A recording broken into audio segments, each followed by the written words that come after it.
I ain't gonna lie. Trinidad Chambliss might be the guy for Ole Miss. Austin Simmons has not looked good when he's been playing football for the Rebels. You might have found your secret gem. And the cool thing is he's a senior, right? And he wants to play at a high level. He's been moving up some boards as well, not necessarily NFL draft boards, but in terms of just top college quarterbacks. He had a great game against Arkansas, man. I think he had 71% completion percentage, 21 to 29, 353 yards, and a touchdown on the season, 412 yards and 2 touchdowns. I mean, I might lean on this kid a little bit more. And you facing a pretty good Tulane team this upcoming weekend. But Chambliss shows you, man, he can run an offense.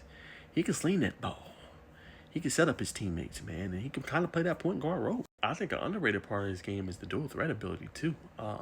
They obviously had Jackson Dart last year. He showed a little bit of that, but he had 15 carries for 62 yards and 2 touchdowns in that win over Arkansas.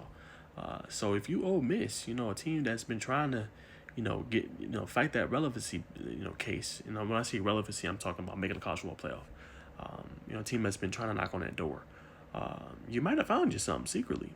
I know obviously this report says Chris Lowe of On3, it says, obviously Austin Simmons dealing with an injured ankle. I wouldn't rush him back. Why? I feel like I got a guy. I feel like I got a guy in Trinidad Chambliss to make the second start. Now, if he looks like atrocious, against Tulane, then you might be thinking of having another, discussion.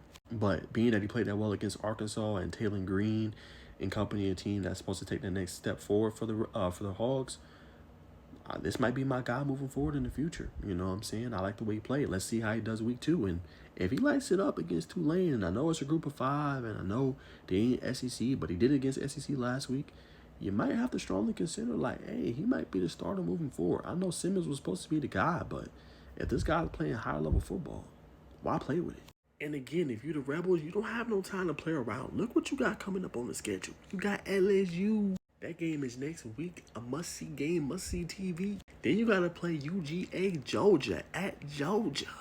And then you obviously got Oklahoma. Your next 3 of your 4, good damn luck. So, yeah, you're really not in a position to play around with the QB spot. If you got somebody that's slinging the ball at a high level, if you got somebody that's playing top-tier football, you got to roll with them. So, yeah, if I'm Coach Lane Kiffin, I'm rolling with Trinidad Chambliss probably for the remainder of the season. Like I said, unless he falls off a cliff in this game, going up against Tulane, who's 3-0 and a really good Group of 5 team, then I'll yank him. But while he's recovering, Austin Simmons, I'm rolling with Trinidad Chambliss. And if he continues to play at this high level, he might be my starter moving forward. Period. I ain't got no time to play after this game against Tulane. They're going, it gets thick and tough. 3 of the next 4 is against ranked opponents. No more time to play.